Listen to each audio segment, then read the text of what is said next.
सबसे पहले Nepal cricket team को कॉन्ग्रेचुलेशन कि आपने 3-0 से इस वनडे की जो सीरीज है इसे भी क्लिंच किया है। जी हाँ, T20I सीरीज में मामला थोड़ा गड़बड़ा गया था, लेकिन वनडे सीरीज में अगर हम एक मैच को छोड़ दें तो ओवरऑल काफी डोमिनेटिंग परफॉर्मेंस यहाँ पर रही है नेपाल की। तो सबसे पहले कॉन्ग्रेचुलेशन 3-0 से इस सीरीज को जीतने को लेकर। अब बात आती है इस मैच के एनालिसिस की। बहुत सारे पहलू इस मैच में है, इस सीरीज में है, कई सारी बातें यहाँ पर करेंगे और हम चाहेंगे कि जो भी हमारे रेगुलर व्यूअर्स हैं वो प्लीज इस वीडियो को पूरा जरूर सुनिएगा, ताकि आप इस एनालिसिस को बहुत इंपॉर्टेंट हो जाएगा। ये पहले और वनडे गेम के बाद, दूसरे वनडे गेम के बाद ये तीसरा जो एनालिसिस हम आपके सामने लेकर हाजिर हैं। आज के मैच की बात करें यान, तो सबसे पहले यहाँ पर केन्या ने टॉस जीता और पहले बैटिंग का फैसला लिया। बैटिंग बिल्कुल सही, उनको जितना बैटिंग करने का मौका मिलता उतना ही बेहतर था, क्योंकि ये इस टूर का आखिरी मैच था और आखिरी मौका था उनका नेपाल के खिलाफ मैचेस खेलने का। पहले केन्या की टीम बैटिंग करने के लिए उतरी। यहाँ पर आपको मैं बता दूं कि बहुत सारी बातें यहाँ पर करने के लिए हैं, नेपाल की बैटिंग से रिलेटेड है और इसलिए मैं चाहूंगा कि आप इसके पूरा जरूर सुने। रोहित पटेल से रिलेटेड है, रोहित पटेल से कैप्टन से रिलेटेड बहुत इंपॉर्टेंट बातें हैं, ज्ञान दम्बाला से रिलेटेड इंपॉर्टेंट बातें हैं, तो वीडियो को पूरा जरूर सुनिए। और केन्या से रिलेटेड भी है। एंड शुरू के 10 ओवरों में केन्या की परफॉर्मेंस को आप किस तरह से देखते हैं? नहीं, शुरू के 10 ओवर की बात करें तो बहुत ज़्यादा स्लो शुरुआत केन्या ने की और नेपाल के बॉलर्स ने भी बहुत ही अच्छी जो बॉलिंग है, डिसिप्लिन बॉलिंग ज़रूर कराई। 36 रन शुरू के 10 ओवर में बने और एक विकेट गिरा केन्या का, जो नेल्सन ओडियाम्बो रन आउट हो गए। जी हाँ, दीपेंद्र सिंह यानी कि डायरेक्ट हिट, ज़बरदस्त हिट थी वो और वहाँ पर नेल्सन ओडियाम्बो रन आउट होते हुए पैवेलियन की ओर चले गए और 36 पे 1 10 ओवर के बाद यह स्कोर था केन्या का। बिल्कुल, इसमें कोई दरार नहीं है। और आज फाइनली आखिरकार जाकर इस टूर के लास्ट मैच में किशोर महातो को मौका मिला और बॉलिंग की बात जरूर आगे करेंगे कि कैसी बॉलिंग रही है, लेकिन 10 ओवरों में 36 रन, 1 विकेट, रन बहुत कम थे। आपने अगर 1 विकेट खोया था तो डेफिनेटली 3.6 का रन रेट सोचकर आपके नहीं उतरे होंगे कि 3.6 के रन रेट से आप वनडे में गेम में स्कोर करेंगे। शुरू में 10 ओवर में आप विकेट्स आपने बचा के रखे हैं, लेकिन स्कोर बोर्ड पर है नहीं। उसके बाद 11 से 40 ओवर के बीच में क्या आपको कुछ फेस ऐसा नजर आया कि ये स्कोर 256 पहुंच जाएगा? बिल्कुल, देखिए इस फेस पर खासकर रन्स इतने नहीं बने जितने उम्मीद थी, लेकिन फिर भी पार जरूर हुआ कि केन्या के हिसाब से कि चलिए हाँ, गिरा भी नहीं और संभल भी गया। 173 फॉर 5 आफ्टर 40 ओवर्स, ये स्कोर रीड कर रहा था केन्या का 40 ओवर होने के बाद, यानी कि 137 रन यहाँ बने और 4 विकेट यहाँ पर गिरे भी, लेकिन रन जरूर बने हैं पर पार्टनरशिप भी जरूर हुई है। सुखदीप सिंह और कॉलिन सोबोया के बीच सेकंड विकेट के लिए 50 की पार्टनरशिप हुई। ये बहुत क्रूशियल पार्टनरशिप थी। अगर ये पार्टनरशिप यहाँ पर जल्दी ब्रोक हो जाती तो यहाँ पर 200 के अंदर केन्या यहाँ ढेर हो जाता, इसको कोई डाउट नहीं था। लेकिन इस पार्टनरशिप ने एक बहुत अच्छा एक बेस रख दिया और उसके बाद यहाँ पर इमैनुअल बूंदी, जी हाँ, जो कि 23 रन उन्होंने बनाए, उनके साथ भी कॉलिन सोबोया ने एक अच्छी पार्टनरशिप की 5वें विकेट के लिए। जी हाँ, 5वें विकेट के लिए यहाँ पर उनके साथ ही 50 रन की पार्टनरशिप हुई।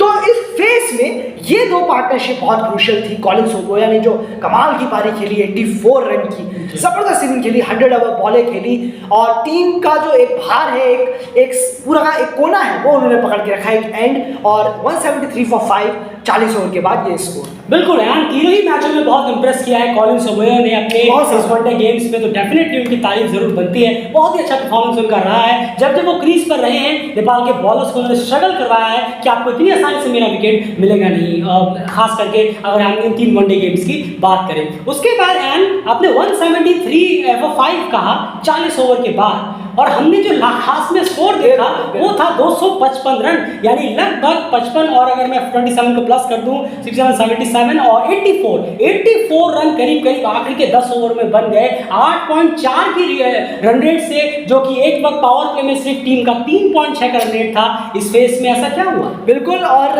यहाँ पर लुकास ओलुआ, जी हाँ, जिन्होंने जबरदस्त स्ट्राइक रेट से 50 मारी है और 27 बॉलों में उन्होंने 59 रन बनाए हैं और 200 का स्ट्राइक रेट है। इस स्ट्राइक रेट के साथ उन्होंने लास्ट में बैटिंग की और स्कोर जो पहुंचाया है उन्होंने टीम का, वन एंड ओनली सिर्फ यही रीजन है, 82 रन बने हैं आखिरी 10 ओवरों में। 82 रन और 4 विकेट जरूर गिरे हैं। जी हाँ, विकेट जरूर गिरे हैं, एक तरफ से विकेट जरूर गिरते गए, लेकिन लुकास ने हिटिंग रेगुलर चालू रोकी रखी। नहीं, जी। बिल्कुल रोकी ही नहीं उन्होंने, और सारे बॉलर्स की उन्होंने खबर ली। आपकी किशोर महतो को भी उन्होंने, अब बशीर अहमद के ओवर में 20 रन आए थे Last बिल्कुल बहुत कॉस्टली वो ओवर गया, उन्होंने ही वहां पर मोस्टली रन्स मारे, और 255 फॉर 9 आफ्टर 50 ओवर, ये स्कोर उन्होंने, इतना ज़्यादा ह्यूज स्कोर उन्होंने, रेस्पेक्टेबल टोटल, और काफ़ी ज़्यादा स्कोर उन्होंने खड़ा कर दिया केन्या के लिए। बिल्कुल आदिल आलम के बारे में कहना चाहूँगा, इसे कहते हैं लोअर ऑर्डर में हिटिंग करना, जो लुकास ने यहाँ पर करके दिखाया आपको। वो T20 आने में भी दिखाया था। T20 में उन्होंने दिखाया था, शॉट सिर्फ उठाकर मारना नहीं होता, आपको उसे पार करने का भी दमखम रखना होगा, वो भी कंसिस्टेंट बेसिस पे। तो डेफिनेटली इस इनिंग से आप जरूर सीख सकते हैं। खैर 256 रन चेस करना था टीम को, लेकिन यहाँ बॉलिंग डिपार्टमेंट की बात करें तो सोमपाल और किशोर महतो करण में किसी आज मैच में थे नहीं। सोमपाल कामी और करण के माफ कीजिए किशोर महतो ने ओपनिंग स्पेल्स कराए, और क्या बेहतरीन किशोर महतो का ओपनिंग स्पेल रहा है यार। 5 ओवर में 1 मेडन और 18 रन सिर्फ उन्होंने दिए थे। फर्स्ट स्पेल बहुत ही शानदार रहा और बहुत ही बेहतरीन बॉलिंग उन्होंने रखी, इसमें कोई दोहराई नहीं है। सोमपाल कामी की कोई बात ही नहीं है, क्योंकि सोमपाल कामी की तारीफ की बात ही क्या है, क्योंकि वो जबरदस्त कराते ही हैं ऑलरेडी। यहाँ पर हैरान किशोर महतो को हुआ, जो लगातार 16 मैचेस में सिर्फ एक मौका मिला था स्कॉटलैंड के खिलाफ, और वो इस टूर में भी 8वें मैच में जाकर उन्हें मौका मिला है। कॉन्फिडेंस की तो उनकी धज्जियां ऑलरेडी 7 मैचों में उड़ चुकी थी, उसके बावजूद इस मैच में मौका मिला और उन्होंने पहले स्पेल में अपने बहुत ही शानदार बॉलिंग कराई। और ओवरऑल अगर आप उनकी पूरी बॉलिंग को भी देखेंगे तो सिर्फ एक ओवर उनका खराब गया, वो भी डेथ ओवरों में।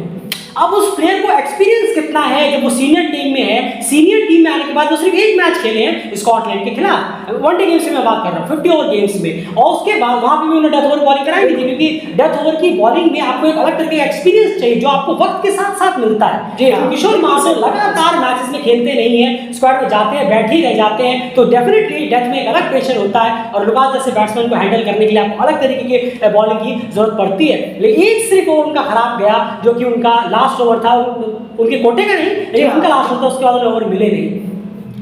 उसी ओवर के खराब जाने की वजह से जो उनका इकॉनमी है वो 5 के ऊपर गई, वरना अगर आप 8-7 ओवर तक देखते तो उनकी इकॉनमी जो 4.3 के आसपास रीड कर रही थी। बहुत बेहतरीन इंप्रेस किया उन्होंने अपने फर्स्ट स्पेल में, और डेफिनेटली इस बॉलर को अगर मौके मिले, लगातार मौके मिले, तो ये शाइन करता हुआ जरूर नजर आएगा। एंड अगर मैं बात करूं यहाँ पर सोमपाल की बहुत बेहतरीन बॉलिंग रही है, इकोनॉमिकल रहे हैं, इसमें कोई दोहराई नहीं है। किशोर की हमने बात कर ली, दूसरे कौन से बॉलर्स रहे हैं जहां पर आपको लग रहा है कि यहाँ पर थोड़ा सा मिस आउट जरूर हुआ? वापस से हम वही कहेंगे कि संदीप करण सोमपाल अगर नहीं होते हैं या फिर इंजर्ड होते हैं या फिर नहीं होते हैं टीम में, तो रिजल्ट आपके सामने। बिल्कुल, और स्पिनर्स बहुत ज़्यादा इफेक्टिव नहीं रहे हैं नेपाल के, ये कहना होगा।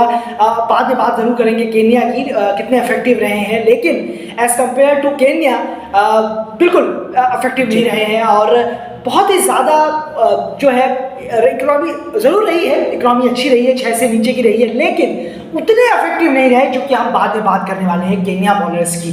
तो यहाँ पर एक थोड़ा लैकिंग ज़रूर है कि नेपाल के स्पिनर्स में। और आदिल आलम की अगर हम बात करें, 2 विकेट ज़रूर निकाले हैं, वो बॉलिंग से थोड़ा बहुत चिप इन ज़रूर कर लेते हैं। बिल्कुल, जी हाँ, जी हाँ, वो बॉलिंग से बिल्कुल कर रहे हैं, जैसे आपने बिल्कुल सही कहा यार, बॉलिंग से वो उनका जितना हो रहा है वो ऐसा कर पा रहे हैं, वो बॉलिंग से अपना काम कर रहे हैं, लेकिन दिक्कत यही है कि आपको बैटिंग से भी करना होगा, तो ऑलराउंडर कहाँ से कहलाएंगे। बिल्कुल, तो फिर आप ये कह सकते हैं कि आप बॉलिंग कराते हैं और जरूरत पड़ती है तो छक्के लगाते हैं, बस। तो इस रोल के हिसाब से टीम में लगातार बने रहना मुझे लगता तो नहीं है, खास करके ओडीआई गेम्स में। T20 में चल जाएगा, ओडीआई गेम्स में इस तरह के प्लेयर को कंसिस्टेंट बेसिस पे प्लेइंग इलेवन में रखना बहुत रिस्की होगा, आपको बैटिंग से भी स्कोर करना होगा। ओवरऑल जैसे कि हमने वापस से कहा कि आपके सामने रिजल्ट हैं, तीनों ही मैचों में बॉलर्स ने बहुत स्ट्रगल किया है केन्या के विकेट को लेने के लिए। क्यों? क्योंकि यहाँ पर एक तो प्योर स्पिनर की कमी है, संदीप यहाँ पर है नहीं, और थर्ड पेसर भी यहाँ पर लिया नहीं गया, और अब जाकर लिया जिन्होंने अपने फर्स्ट स्पेल में बहुत शानदार बॉलिंग कराई है। मौके मिले तो वो डेथ ओवरों में क्या किस कला से बॉलिंग कराते हैं वो सीखनी पड़ेगी, और वो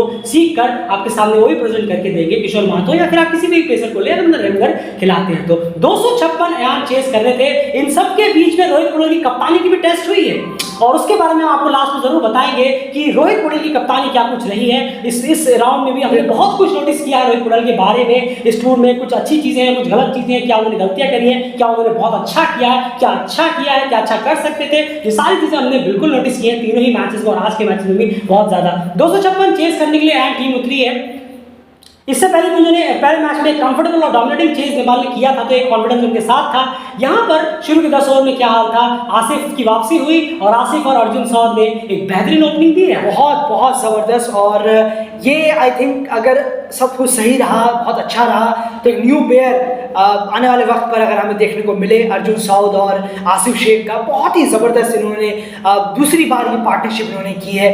बहुत शॉर्ट सिलेक्शंस, अच्छा एक रनिंग बिटवीन द विकेट बहुत अच्छी है, खूबसूरत लगा देखने में इनकी पारी, इनकी बैटिंग डिस्प्ले बहुत अच्छा था, काफ़ी अच्छा लग रहा था देखने में कि हाँ आप खेल सकते हैं, टिक सकते हैं, लंबी इनिंग ज़रूर आप पार्टनरशिप बिल्डअप कर सकते हैं, कॉन्टैक्ट आई कॉन्टैक्ट भी अच्छा है दोनों में। और 73 रन की पहले विकेट के लिए पार्टनरशिप हुई आसिफ शेख और आसिफ शेख की तो खैर जितनी तारीफ की जाए उतनी कम है, प्योर क्लास प्लेयर है वो और बहुत ही ज़्यादा कामनेस के साथ खेलते हैं अगर बात करें। और पहला शुरू के 10 ओवर की बात करें तो 46 पे 0 था नेपाल, कोई झटका लगने नहीं दिया है दोनों। बिल्कुल, तो कहीं ना कहीं पहले आप कंपैरिजन देखेंगे तो 36 पर 1 था केन्या, वहाँ पर 46 पे 0, तो डेफिनेटली 13 रन से आप आगे भी हैं और आपका एक विकेट बचा हुआ भी है। अब सबसे बड़ी बात यह है कि दोनों ने अच्छा परफॉर्म किया है, लेकिन डेफिनेटली अगर आप इनको as a pair, opening pair देखते हैं तो वो अभी आप बिल्कुल भी ना सोचें एज अ ओपनिंग पेयर। आप अभी बहुत सारे टेस्ट और बाकी हैं अर्जुन सौद के जो करने हैं, लेकिन जैसे मैंने पहले कहा था कि जब जो मौके मिले हैं यंग प्लेयर्स को, हमने जितना भी देखा है 1 साल में नेपाल के यंग प्लेयर्स को, जितने भी इंटरनेशनल लेवल पर उन्हें मौके मिले हैं, सबसे बेहतरीन तरीके से अगर किसी ने ग्रैब किया है तो वो अर्जुन सौद ही है। और सबसे बेहतरीन तरीके से क्या ग्रैब ही इन्होंने किया है, जितने लोगों को भी सीनियर टीम में मौका मिला है। इस तरह से ग्रैब किसी भी प्लेयर ने कर दिखाया नहीं जितने कोई मौके मिले हैं अभी तक। तो definitely as a opening player की अगर हम बात करें तो अभी और बहुत सारे टेस्ट होने बाकी हैं, वो देखना होगा। खैर लेकिन अभी भी आप स्टिक रहें कुशल आसिफ के साथ तो वो बेहतर होगा। डेली क्रिकेट अपने उस बयान पे अभी भी कायम जरूर है। उसके बाद हम बात करें 11 से 40 ओवर के बीच में इस फेस को आप किस तरह से देखते हैं। यहाँ पर एक और प्लेयर पे हमारी खासी नजर थी, ज्ञानेंद्र मल्ल। बिल्कुल, और इस बीच में जो पार्टनरशिप हुई सेकंड विकेट के लिए भी यहाँ पर बहुत अच्छी पार्टनरशिप हुई, बहुत ही अच्छा स्टडी जा रहा था, बहुत अच्छी पार्टनरशिप जा रही थी अर्जुन और ज्ञानेंद्र मल्ल के बीच। लेकिन इसी बीच अर्जुन सौद ने एक ऐसा शॉट खेल दिया, जी हाँ, और बहुत ही ज़्यादा एक हॉरिफिक शॉट कहना होगा अर्जुन सौद की तरफ से था। बहुत ज़्यादा वो थक भी गए थे और नहीं लगा उनसे वो शॉट, लेकिन फिर भी उन्होंने वो शॉट खेला। खेलना नहीं चाहिए था, थोड़ा अपने आप को कंट्रोल जरूर रखना चाहिए था उस शॉट में कहीं ना कहीं अर्जुन को। और 200 पे 4, 40 ओवर ये स्कोर था नेपाल का, जिसमें कि 157 रन बने और 4 विकेट गिरे इस मिडिल फेज। बिल्कुल, और जैसे कि आप खुद ही समझ सकते हैं कि यहाँ पर भी केन्या से वो खासे आगे चल रहे थे। और सबसे बड़ी बात है कि जब आप चेस कर रहे हैं तो आपके माइंड में एक टारगेट होता है और उस टारगेट के लिहाज से 40 ओवर में 200 कर चुके थे, 56 रन चाहिए थे। मैच में वो पूरी तरह से डोमिनेट करती हुई नजर आ रही थी नेपाल। अब यहाँ उस विकेट की बात कर लेते हैं। अर्जुन सौद का जो विकेट गिरा, अब यहाँ पर देखिए बहुत सारी चीजें हो जाती हैं यार। उन्होंने 58 शायद मारे हैं, 58 रन उन्होंने खेला, अपना स्कोर किया। वो काफी थक चुके थे, देख के लग रहा था, बीच बीच में हाफ रहते पसीना था और गर्मी थी, काफी मेहनत थी। पता है उनके लिए किस तरह की गर्मी होती है, तो गर्मी वगैरह थी और काफी बेहतरीन उनकी और ग्रेडिंग इनिंग उनकी रही है। अब यहाँ पर एक बात मैं कहना चाहूंगा, आप एज अ यंगस्टर्स जो भी इस वीडियो को सुन रहे हैं या फिर अगर आप एकेडमी वगैरह भी करते हैं तो ये बहुत इंपॉर्टेंट बात आपके लिए हो जाती है। आपके सामने अगर आप यंग प्लेयर हैं, आपने एक 50+ इनिंग खेल दी है, तो आपको लाइन क्रॉस करना सीखना चाहिए। आपको पता होना चाहिए अर्जुन सौद ने जब शॉट खेला तब 102 रन टीम को चाहिए थे अभी भी। अब आप ये सोच सकते थे कि नहीं मैं क्यों ना लाइन को क्रॉस कराने की कोशिश करूं, अगर मैं लाइन को क्रॉस कराऊं या फिर और डीप तक लेकर जाऊं अपनी इनिंग को, अपनी टीम को, तो ये हमारी टीम को फायदेमंद देगा और मुझे भी फायदा देगा। अब यहाँ पर अब एक चीज और है, काफी एग्जॉस्ट हो चुके थे अर्जुन सौद, वहां पर उनकी एनर्जी लेवल उनका काफी डाउन हो गया था क्योंकि काफी गर्मी में अच्छे इनिंग खेल रहे थे। उस वक्त उन्होंने उस शॉट को अपनाया जो शॉट सबसे ज्यादा एनर्जी मांगता। बिल्कुल। और उसी की वजह से कहीं ना कहीं वो जो रोप है उसे वो क्रॉस नहीं कर पाए। ये छोटी छोटी टेक्निकल चीजें हैं, मैं चाहूंगा अगर एनालिस्ट वगैरह अगर कोई है, अगर वो सुन रहे हो या फिर आप ही अगर पहुंचा पाए या फिर कोच सारे उन्होंने भी जरूर नोटिस किया होगा, सब चीजें, ये छोटी छोटी चीजें हैं जो आपको नोटिस करनी चाहिए। एनर्जी लेवल उनका डाउन था, वो एग्जॉस्ट हो रहे थे और उसके बावजूद उन्होंने वो शॉट चुना जिसमें सबसे ज्यादा एनर्जी लगती है, अब वो है एक 6, यानी आप रोड को जब क्रॉस करते हैं तो आप लाइन को क्रॉस करने की कोशिश करिए। आप यंगस्टर्स हैं तो ये नहीं कि आपने 50 मारा का काम हो गया, आपने बहुत अच्छी इनिंग खेली, आप उसको बड़ी इनिंग तक लेके जाइए, लाइन क्रॉस कराइए, जैसे कि आसिफ शेख ने पहले मैच में किया जब उन्होंने सेंचुरी लगाई, वहां से आप सीख सकते हैं। उसके बाद ज्ञानेंद्र मल्ल की बात करें यार, तीनों ही वनडे गेम्स में डिसअपॉइंटमेंट, बहुत ज़्यादा डिसअपॉइंटमेंट हुई है तीनों। हमारी नजर थी, हमने आपसे पहले ही कहा था कि T20 आई क्रिकेट में रन्स मारना, और आप सबको पता अगर आप पूरा सुनते हो हमारा वीडियो तो, और 300 बॉल गेम्स में खेलना बहुत अलग चीज हो जाती है। और आपके सामने फिर से एग्जांपल हाजिर है कि 120 गेंदों का खेल और 300 गेंदों का खेल बहुत ज्यादा अलग हो जाता है। आप देखिए दीपेंद्र सिंह यारी को 120 की गेंदों के खेल में और 300 गेंदों के खेल में क्या दिक्कत आ जाती है, यही सबसे बड़ी बात है। ज्ञानेंद्र मल्ला ने यहाँ डिसअपॉइंट तीनों ही मैचेस में किया है। अगर हम क्रिकेट की बात करें हमारी पर्सनल ओपिनियन की तरफ से, उम्मीदें काफी थी लेकिन तीनों ही मैचों में डिसअपॉइंट उन्होंने किया। अपने शॉट से भी कुछ ना कुछ हैरान किया है, क्रॉस द लाइन खेलना, गलत लाइन खेलना, उसको लेकर। उसके बाद यार लास्ट फेज की बात करें यार, जैसे मैंने पहले ही कहा रोहित पटेल के बारे में आपको लास्ट में जरूर बताएंगे कि रोहित पटेल की कप्तानी से रिलेटेड कई सारी चीजें इस सीरीज में नोटिस की हैं। लास्ट फेज में क्या कुछ हाल रहा, और क्या कहीं पर ऐसा लगा कि नेपाल की जो थोड़ी बहुत हालत रही है लड़काने की, डगमगाने की, ऐसा कुछ हुआ है कंफर्टेबल? नहीं, बिल्कुल। जब अर्जुन साउ, ज्ञानेंद्र मल्ला लगातार विकेट गिरे, फिर देव खनल का भी विकेट वहां गिरा। उस शॉट के बारे में बहुत ही खराब शॉट, बहुत ही खराब शॉट। कोई उसमें एक्सक्यूज नहीं है कि वो शॉट क्यों खेला। ना आपने 50 रन बनाए, ना आप एग्जॉस्ट हुए, अभी अभी आप आए हैं, और मैं कहूँगा 5 बॉलें सिर्फ आपने खेली, सिर्फ 5 बॉलें आपने खेली, और एग्जॉस्ट 5 बॉलों में कोई होता नहीं है। आपने ऐसा घटिया शॉट खेला उठाकर और सीधा कैच दे दिया आपने, माफ कीजिएगा, लॉन्ग ऑन की तरफ। जी हाँ, लॉन्ग ऑन की तरफ आपने कैच दिया और आप चले गए पैविलियन में लौट के, शेडो करते हुए जा रहे हैं। अगर यही आप गलती पहले ना करते तो भी बहुत अच्छा होता। नेपाल और 7 विकेट से जीतता, और अपने ऊपर जिम्मेदारी लेके खेलिए। इस तरीके का रैश शॉट मत खेलिए। थोड़ा सा मौके मिल रहे हैं तो उसकी इज्जत करना सीखिए। बिल्कुल। और यहाँ पर आपने पिछले मैच में 25 से गाड़ी आपकी बड़ी नहीं, आप बढ़ा सकते थे, और इस बार तो आपने बहुत ही खराब शॉट किया। मैं डिसअपॉइंट था जब मैंने वो शॉट देखा, मैंने कहा नहीं ये देव नहीं होंगे, आप देखिए कोई और प्लेयर होंगे। इतना डिसअपॉइंट था मैं उस वक्त जब मैंने देखा कि नहीं, मुझे नहीं लगता कि ये देव ने शॉट मारा होगा। खास करके शुरू के फेस में जब वो 25-30 बॉल ऐसा शॉट करते ही नहीं वो आमूमन, तो ये समझ नहीं आया कि आखिर देव करना क्या चाह रहे थे उस बॉल पे, अभी भी जबकि 50-60-70 रन टीम के लिए बचे थे। लास्ट फेस में दीपेंद्र सिंह यारी को यहाँ पर रेस्ट में पीछे किया गया और बशीर अहमद को ऊपर भेजा गया, और 2 मैंने क्लिनिकली विन कंप्लीट। बहुत अच्छा, बहुत ही अच्छा बशीर अहमद ने खेला, 50 उन्होंने मारी, और बहुत ही ज़बरदस्त पार्टनरशिप दोनों ने बिल्ड की, और ज़बरदस्त खेला है बशीर अहमद ने। अपने मौके को उन्होंने सही बनाया है, जहां उन्हें भेजा गया उन्होंने बहुत मास्टर स्ट्रोक छक्का मारा है उन्होंने इस मौके पे। 256 यहाँ डिफेंड करने थे, आप बात कर रहे थे कि केन्या की बॉलिंग की जरूर बात करेंगे, ओवर टू। बिल्कुल। स्पिनर्स की मैं बात करूं तो यहाँ पर मैं एक चीज़ जरूर बताना चाहूँगा, बहुत इफेक्टिव हुए हैं स्पिनर्स। शैन गौचे ने 10 ओवर में 30 रन दिए, 2 मैडे। आप जरा माफ कीजिएगा, सोच के देखिएगा, 3 की इकोनॉमी रही है। व्रज पटेल की बात करूं 10 ओवर में 47 रन, 2 विकेट, 4.7 की इकोनॉमी रही है। और वहीं पर एक और को खिलाया गया है, स्टीफन बीको, उनको भी खिलाया गया, तो आप देखिए 10 ओवर में 48 रन। यहाँ पर और बाकी आप 2 स्पिनर को देखिएगा नेपाल के, उनका 5.50 से ऊपर का इकोनॉमी रेट है। आप सोचेंगे एक फर्क नहीं पड़ता, बहुत फर्क पड़ता है क्रिकेट में।